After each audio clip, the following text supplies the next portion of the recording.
નમસ્કાર વિદ્યાર્થી મિત્રો, આજે આપણે બીજી રચના શીખશું. ધોરણ 9 ગણિત. હેડિંગ છે એનો આપેલા રેખાખંડનો દ્વિભાજક રચો. કાલે આપણે ખૂણાનો દ્વિભાજક જોયો.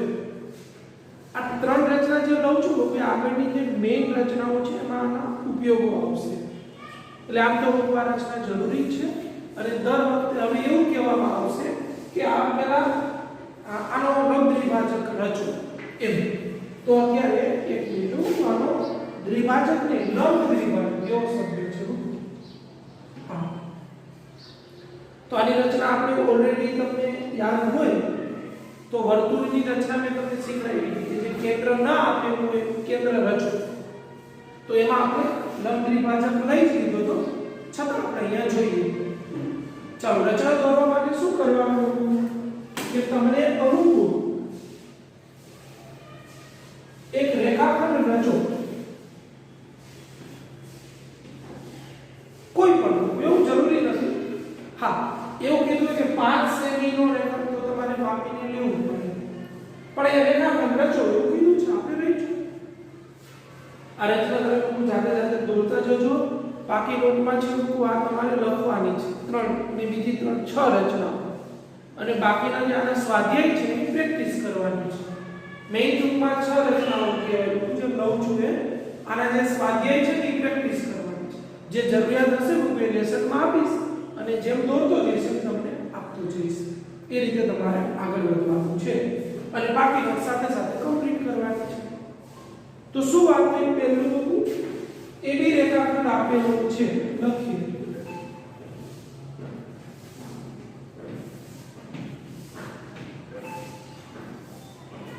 હવે બોલો, ધ્યાનથી સમજો.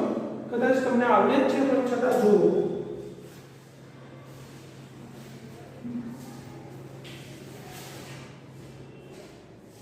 ચાલો, આ રીતે હું પરિઘ ગોઠવી અનુકૂળ ત્રિજ્યા લઈ અને અનુકૂળ એટલે આમ તો નિયમ છે કે અડધા કરતા થોડી મોટી લેવાની. વધારે લઈ લો વાંધો નથી, પણ અડધાથી મોટી લેવાની. જો અડધાથી ઓછી લેશો ને છોકરો તો રચના દોરી નહીં શકાય. એટલે ફરજિયાત તમારે આ કરવું જ પડશે. અડધાથી મોટી ત્રિજ્યા લઈ રૂપા દોરો.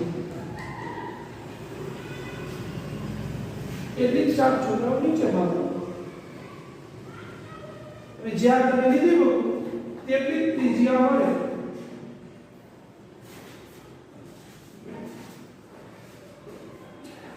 બે કેન્દ્રનો છોકરો અને ચાપ ઉપર નીચે. આ ચાપ જ્યાં છેદે છોકરો એમ પી અને ક્યુ નામ આપો. શું બોલ્યું? અનુકૂળ એબી રેખાખંડના અડધાથી મોટી ચાપ લઈ એને કેન્દ્ર લઈ એને કેન્દ્ર લઈ ઉપર અને નીચે એક ચાપ રચો. તેવી જ રીતે બી પર કરો. આ જે કામ કર્યું એ જ બી પર કરો. આમ આ ચાપ એકબીજાને છેદે ત્યાં પી અને ક્યુ નામ આપ. આ ચાપ છેદી છોકરો પી નામ, આ છેદી ક્યુ નામ. હવે પી ક્યુ દોર. શું દોરવાનું છે છોકરો? પી ક્યુ. અને રાખી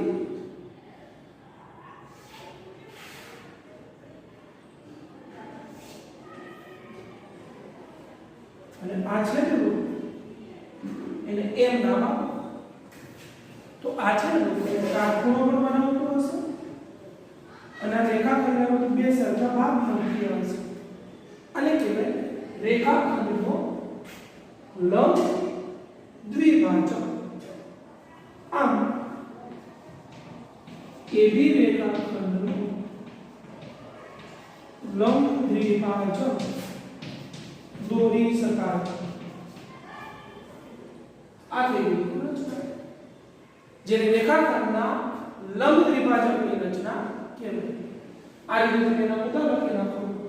આ રીતે તમે રચના કરો એટલે રચના પૂરી થાય. ઓકે.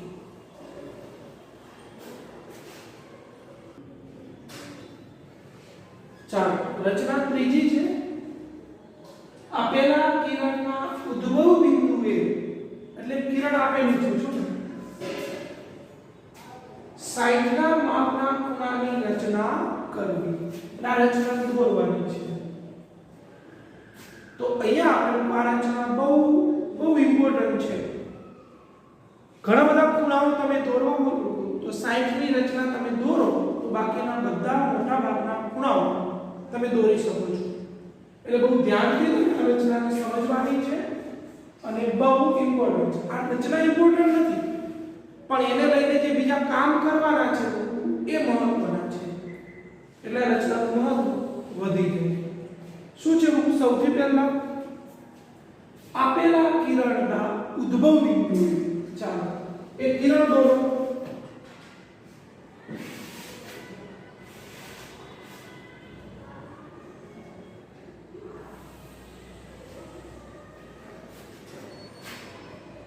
અને એ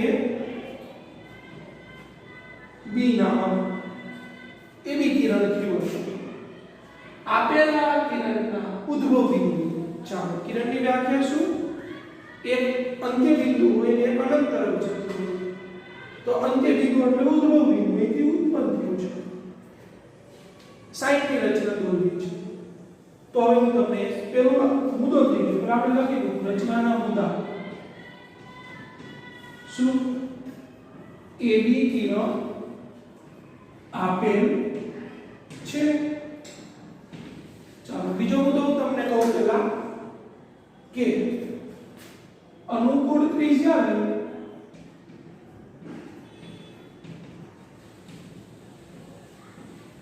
A ને કેન્દ્ર લઈ અનુકૂળ ત્રિજ્યા લઈ A ને કેન્દ્ર લઈ એક ચાપ રચો. શું કરું બોલો? હવે કામ કર્યું છે તો થોડું તમને આવડે છે. અનુકૂળ ત્રિજ્યા લઈ એટલે માપે લેવાની, બહુ નાની મોટી બહુ નહીં હોય, મીડિયમ. તો અનુકૂળ ત્રિજ્યા લીધી, લઈ લીધી આપણે ચાપમાં. એને કેન્દ્ર લીધું છો. ચાલો લઈ લીધું. એક ચાપ રચો. હવે છે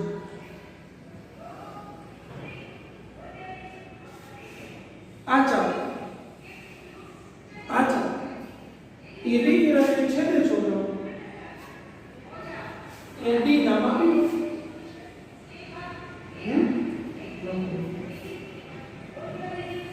આ ચાપ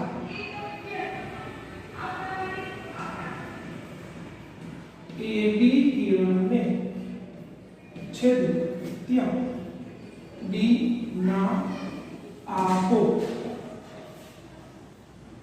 કયું આવ્યું? હવે શું કરવાનું ખાસ સમજો. શું કહ્યું પહેલા મેં કે અનુકૂળ ત્રિજ્યા લઈ એક ચાપ લઈ છે.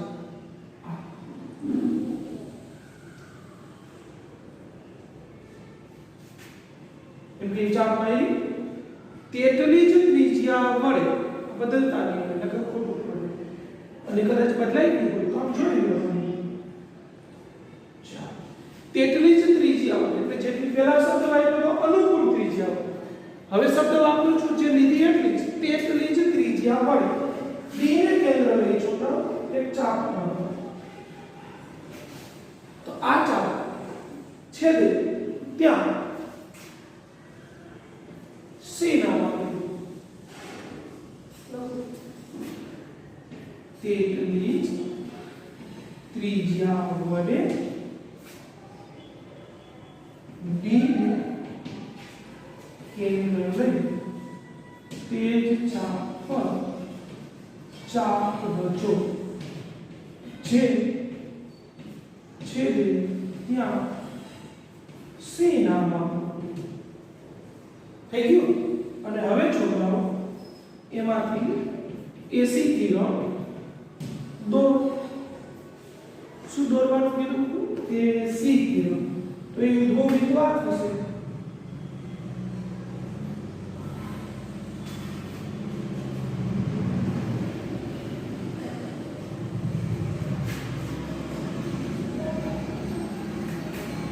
આ છે સાઈડ નો ખૂણો 50 તો આ રીતે લખી શકાય આ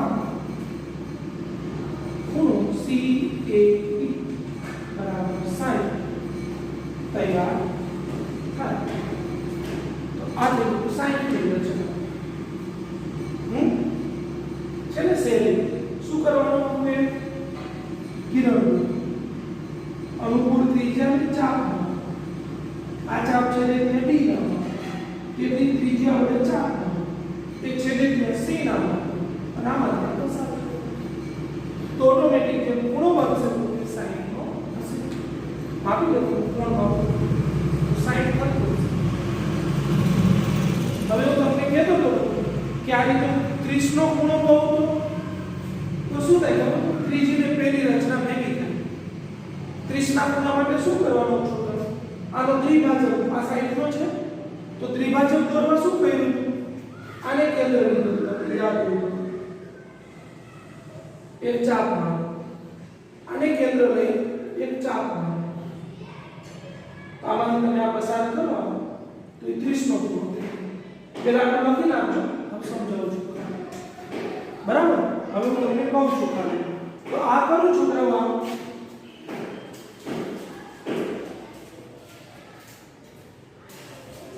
તો આ કેટલાનો ખૂણો થઈ ગયો છોકરાઓ 30 નો હવે 15 નો રચવું હોય તો તમે કહેશો કે સાહેબ આને કેન્દ્ર લેવાનું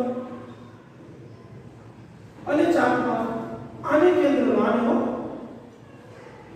અને ચાપમાં આમાંથી પસાર કરશો તો 30 નો અડધો 15 ચાલો 45 ક્યાં આવે તો તમે કહેશો 30 અને 60 ની વચ્ચે તો આને કેન્દ્ર લો 30 ચાપ આને કેન્દ્ર લો ચાપ તો અહીંથી પસાર કરશો તો 60 નો આ સોરી 45 નો થશે આ રીતે તમે પુરાને છે એક પ્રકારનું મેળવી શકો 15 30 45 60 હવે 60 થી બીજો 60 નો 120 થાય એ રચના આપણે પછી શીખશું તમે આટલું કરો તો હવે તમે હું તમને એવું કહું છું લેસનમાં કે 30 ની અને 45 ની બે રચના તમારે જાતે દોરવાની છે દાખલા તરીકે કેવું કીધું કે ઉદ્ભવ બિંદુ 30 ના માપના ખૂણાની રચના કરો અથવા ઉદ્ભવ બિંદુ 45 ના માપના ખૂણાની રચના કરો એવા ઉદાહરણ લખો તો ચાલશે છો